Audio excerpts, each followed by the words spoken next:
When I entered the club today, the club owner also came into the dressing room. He handed me a costume, and just looking at it made me burn with shame. I turned to him with pleading eyes and said, "I can't wear this. You have no idea how difficult it is for me to do this work. I don't have the courage to step out in front of so many men in such an outfit." The owner smiled strangely at my words and said, "You signed a contract stating you'd do whatever work was assigned. You can't back out now. Otherwise, we can take legal action against you." I stood there, silent and stunned. Then he told me to put on the costume right away. "Don't worry about anyone recognizing you. I'll make an exception in your case. You can wear a mask during your performance, so your face won't be clearly identifiable," he offered. When I put on that outfit and looked at myself in the mirror, I was overwhelmed with shame. I couldn't even meet my own gaze. That's when the owner came back into the room. He stood there, looking at me with admiring eyes that soon turned into something more unsettling. He stepped closer until he was right in front of me. Suddenly, he touched me in a way that made me jump back, feeling as though I'd been hit by a jolt of electricity. Yet he remained there, gazing at me as though he was entranced. At that moment, another woman entered the room to do my makeup. Throughout the process, the owner stayed put, his eyes fixed on me, making me increasingly nervous. After my makeup was done, my appearance was completely transformed. I put on a mesh mask that obscured my identity. While my face was visible, it wasn't easily recognizable. The makeup had already made me look so different that even someone who knew me would have trouble identifying me. Besides, I took solace in the fact that none of my friends or acquaintances would ever think of coming to a place like this. When I stepped onto the floor to dance, I was greeted by a sea of men. Their lustful stares bore into me, leaving me feeling exposed. In that moment, one of the men reached out and tugged at part of my outfit, tearing it. Suddenly, I found myself even more uncovered, and I panicked. The owner reassured me, promising, "Don't worry. I won't let anyone get close to you again. I'll be right here." He then handed me a drink, urging me to take a few sips. Whenever I drank alcohol, I'd lose myself and keep dancing. If I remained sober, I would tire quickly. On nights when the owner planned to keep the show going late, he would have me drink until I was so intoxicated that I danced all night long, enduring both the lecherous stares and the occasional unwanted touch, things I couldn't bear in a sober state. I danced and danced, unaware of how much time had passed. When I finally woke up, I was horrified. I found myself lying naked in bed, surrounded by other people who were passed out, intoxicated. Seeing them and realizing what had happened, I broke down in tears. In that moment, I knew I had truly lost my dignity. When I entered the club today, the club owner also came into the dressing room. He handed me a costume, and just looking at it made me burn with shame. I turned to him with pleading eyes and said, "I can't wear this. You have no idea how difficult it is for me to do this work. I don't have the courage to step out in front of so many men in such an outfit." The owner smiled strangely at my words and said, "You signed a contract stating you'd do whatever work was assigned. You can't back out now. Otherwise, we can take legal action against you." I stood there, silent and stunned. Then he told me to put on the costume right away. "Don't worry about anyone recognizing you. I'll make an exception in your case. You can wear a mask during your performance, so your face won't be clearly identifiable," he offered. When I put on that outfit and looked at myself in the mirror, I was overwhelmed with shame. I couldn't even meet my own gaze. That's when the owner came back into the room. He stood there, looking at me with admiring eyes that soon turned into something more unsettling. He stepped closer until he was right in front of me. Suddenly, he touched me in a way that made me jump back, feeling as though I'd been hit by a jolt of electricity. Yet he remained there, gazing at me as though he was entranced. At that moment, another woman entered the room to do my makeup. Throughout the process, the owner stayed put, his eyes fixed on me, making me increasingly nervous. After my makeup was done, my appearance was completely transformed. I put on a mesh mask that obscured my identity. While my face was visible, it wasn't easily recognizable. The makeup had already made me look so different that even someone who knew me would have trouble identifying me. Besides, I took solace in the fact that none of my friends or acquaintances would ever think of coming to a place like this. When I stepped onto the floor to dance, I was greeted by a sea of men. Their lustful stares bore into me, leaving me feeling exposed. In that moment, one of the men reached out and tugged at part of my outfit, tearing it. Suddenly, I found myself even more uncovered, and I panicked. The owner reassured me, promising, "Don't worry. I won't let anyone get close to you again. I'll be right here." He then handed me a drink, urging me to take a few sips. Whenever I drank alcohol, I'd lose myself and keep dancing. If I remained sober, I would tire quickly. On nights when the owner planned to keep the show going late, he would have me drink until I was so intoxicated that I danced all night long, enduring both the lecherous stares and the occasional unwanted touch, things I couldn't bear in a sober state. I danced and danced, unaware of how much time had passed. When I finally woke up, I was horrified. I found myself lying naked in bed, surrounded by other people who were passed out, intoxicated. Seeing them and realizing what had happened, I broke down in tears. In that moment, I knew I had truly lost my dignity. As I tried to cover myself with a sheet, I fled back to the dressing room where my clothes were. Hastily putting them on, I then threw on a burqa and prepared to leave the club. Just as I reached the exit, the owner stopped me. Overcome with rage, I confronted him, saying, "Do you have any idea what you've done to me? You've taken away the most precious thing I had." He simply smirked and responded, "If that's so precious to you, I'll pay you for it. If you need this much money every day, just do as I say." He handed me an unusually large sum of cash, and I stood there, paralyzed.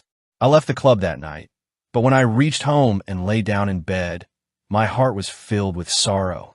I felt as though I was drowning in blood-tinged tears, questioning what had become of my life. Despite my reluctance, I was compelled to keep returning to the club. I had signed their contract, and backing out would mean they could entangle me in legal troubles. So I endured. Day by day, my costumes grew more revealing, to the point that my most recent outfit was barely clothing at all. I felt suffocated even before stepping onto the stage, but my circumstances left me with no choice. Then one day, the owner introduced a new girl to the lineup, and for the first time, let me leave early. Back in the dressing room, in my haste to change and go home, I didn't lock the door. As I removed my costume, I suddenly heard someone enter. I turned, startled, and before I could react. Later that night, my sisters and I were jolted awake by our mother's cries. We room and found her weeping beside my father's still, lifeless body. The sight shook us to our core. That entire night, we four women were alone, grieving, with no one to comfort us. The next morning, a few neighborhood women came by to offer condolences, but alongside the pain of my father's sudden passing, we were burdened by the grim reality of our financial situation. We didn't even have the money for his burial arrangements. My mother, weeping uncontrollably, begged these women for help, and they in turn looked at her in disbelief, muttering, "How could you be so careless? Every home should have some money set aside for emergencies like this." After my mother's tearful confession, she broke down, saying, "You all know my situation. For the past year, my husband has been bedridden. I've been working in people's homes just to feed my family. I'm already buried in debt. Where could I possibly save any money for emergencies?" Her words made me furious at those women's insensitivity and even more heartbroken at my mother's helplessness. Our life had become one of endless struggle, even for the most basic needs. In the end, some influential neighbors arranged for my father's burial and provided food for the few visitors who came to pay their respects. Once the funeral was over, everyone left, and we were alone, just the four of us, lost and bewildered. My mother stared off into the distance, her gaze fixed on some invisible black void. She couldn't comprehend how to move forward. The cupboards were bare, there wasn't a single rupee in the house, and now that she was in her period of mourning, she couldn't leave the house. I was the eldest of my sisters, so the responsibility fell on me. But I was just an 18-year-old girl, completely naive about the harsh realities of the world. Around this time, my mother's health began to decline. This brought on another wave of hardship. Left with no choice, I stepped outside our home in search of work. I had only completed my matriculation and decided to interview at a school, but they dismissed me outright, saying I wasn't qualified enough for any position. I tried several other places, only to be turned down each time. One day, feeling utterly defeated, I was walking home along the roadside when a car pulled up beside me. Inside was a middle-aged man. He looked me over from head to toe, taking in my worn-out burqa and broken sandals. Perhaps he sensed my desperation. That's when he rolled down his window and said, "If you're looking for work, I have a job for you." He mentioned a very attractive salary, and I lit up with hope. For so long, I had been searching for a job. We had nothing to eat at home and had reached the point of starvation. In that moment, this man seemed like an angel sent to help. He took me to a restaurant first. I was wary, but my hunger and need for a job compelled me to go along. When the food arrived, delicious, steaming dishes, I couldn't hold myself back and began eating hungrily. While I ate, the man sat silently across from me, his gaze fixed on my face. I avoided looking at him, concentrating solely on the food. Afterwards, he took me to a club. Once inside, he gestured toward the dancing girls and said, "This is the job I have for you. It pays very well." His words sent a shiver down my spine. I was a Hafiza of the Quran. How could I even think of doing something like this? I told him as much, but he reassured me, saying, "You can wear a veil so no one will recognize you. And you won't have to wear revealing clothes. I'll make sure your outfit is modest. Don't worry, your transportation to and from here will also be taken care of." Tempted by his promises and unable to see any other way out of our financial crisis, I signed the contract without giving it much thought. In exchange, he gave me a considerable sum of money. I used it to buy groceries for our house and told my mother that I'd found a job at a company.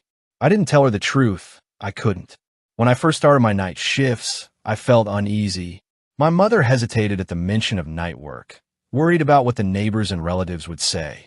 I tried to convince her by explaining that we had no other choice. "You're too ill, we have no source of income, and no one cares enough to help us," I told her firmly. "Why should we care what others think when we're struggling to survive? We need to focus on ourselves now." She didn't respond, only gave me a pained look. But we both knew I had no other options. Soon, my routine became predictable. Every evening around 6, a car would pick me up. At first, I felt self-conscious leaving the house at that hour, but I learned to block out the stares and whispers. Over time, people in the neighborhood began to gossip. Boys who once avoided looking my way started making comments and catcalls.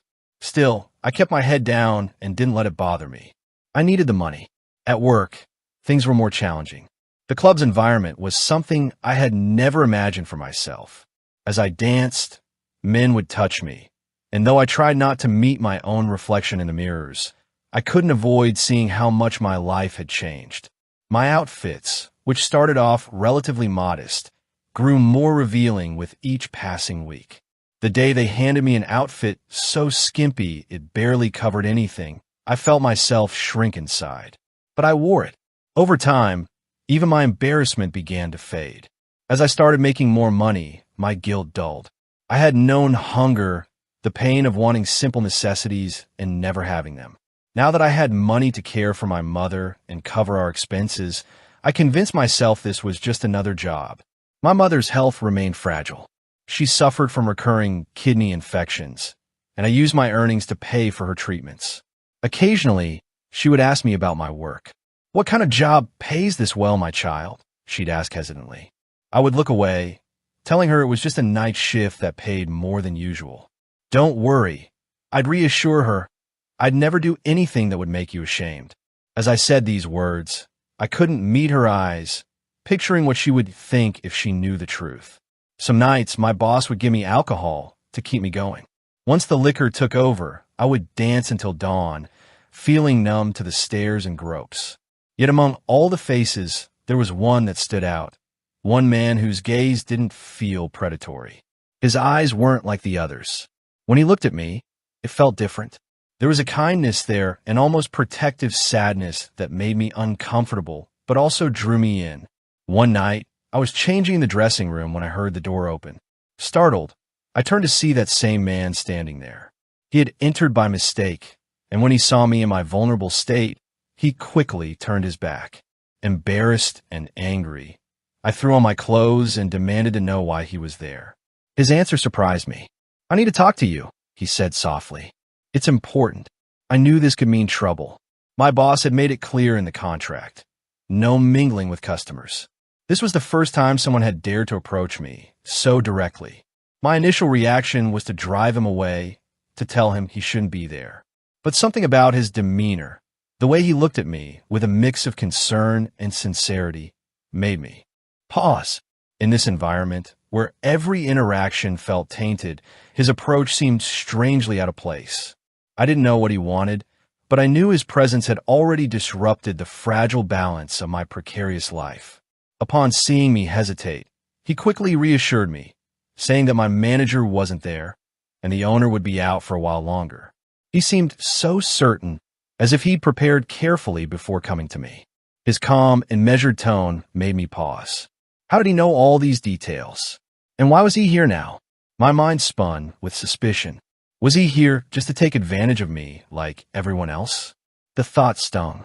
I had placed a sliver of trust in his gentle demeanor, but suddenly it felt like that trust was crumbling. As he stepped closer, his eyes locked on mine, and he said in a low, deliberate voice, "What you're doing isn't right. These people are dangerous. You may not realize it, but they're using you. They've done the same to countless other girls before you, promising them safety, but eventually selling them off." I blinked, stunned. He continued, "They've made deals to send some of them overseas. If you don't act quickly, you'll find yourself in that same situation." His words hit me like a bucket of cold water. My trust in the club's owner had always been thin, but hearing this man speak so candidly, as if he knew the dark underbelly of it all, sent shivers down my spine.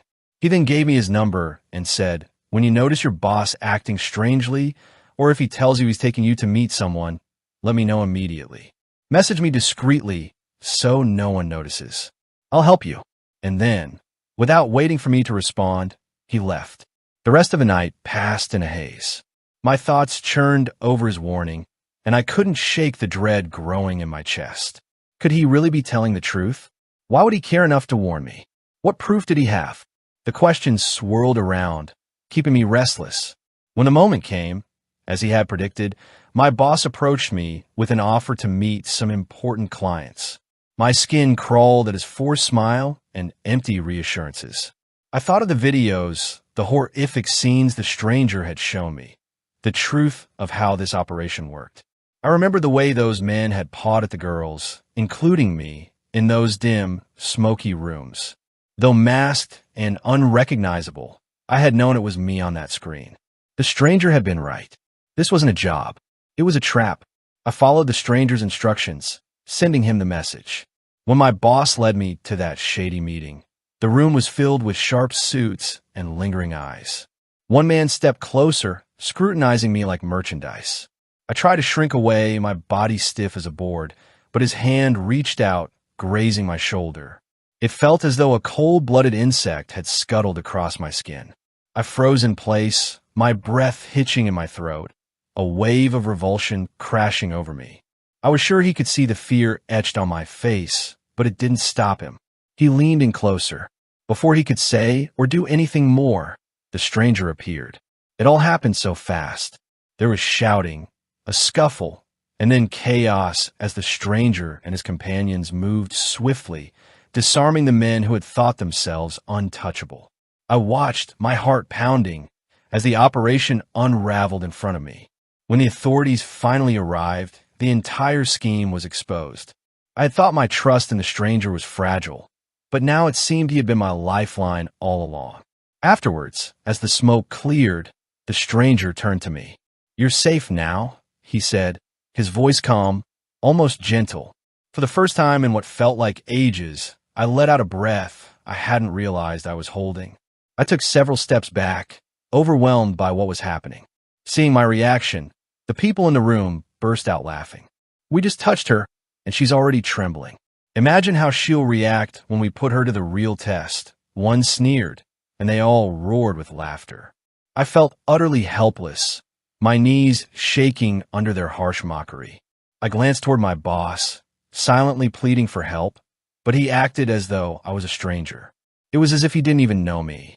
Instead, I watched in disbelief as he accepted a large sum of money from one of the men, then prepared to leave.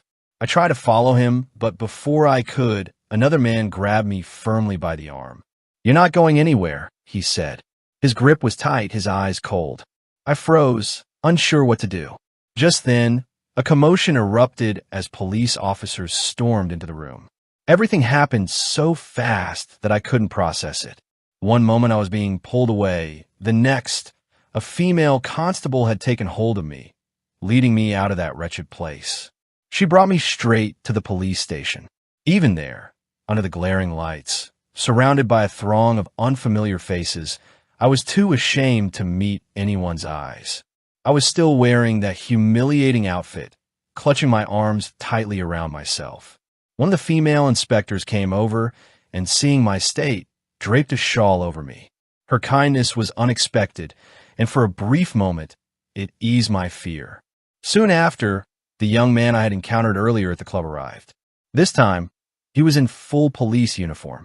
It turned out he wasn't just any man. He was an undercover officer. He had orchestrated the entire sting operation to catch the criminals who had ensnared me and others like me. That's when I realized he had never been like the rest of them. His intentions were noble, and because of his efforts, I was finally free from those who had sought to exploit me. For days afterward, I stayed home, haunted by the events, endlessly praying for forgiveness. I sought God's mercy, repenting for my sins, and vowing never to stray again. Slowly, I rebuilt my life. With the little I had, I managed to open a small boutique. It wasn't much at first, but with hard work, it flourished. The boutique grew into something I could be proud of, something that allowed me to support my family without compromising my dignity. That chapter of my life became a distant memory, and I worked hard to ensure it stayed in the past.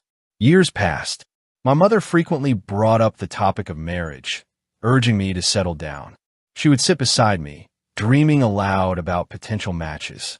Yet, every time she mentioned it, I couldn't help but remember the nightmarish moments that still lingered in the back of my mind. I couldn't erase the image of those 5 men on that bed, the humiliation I had endured. The shame ran deep, and it kept me from seeing myself as worthy of a husband's love.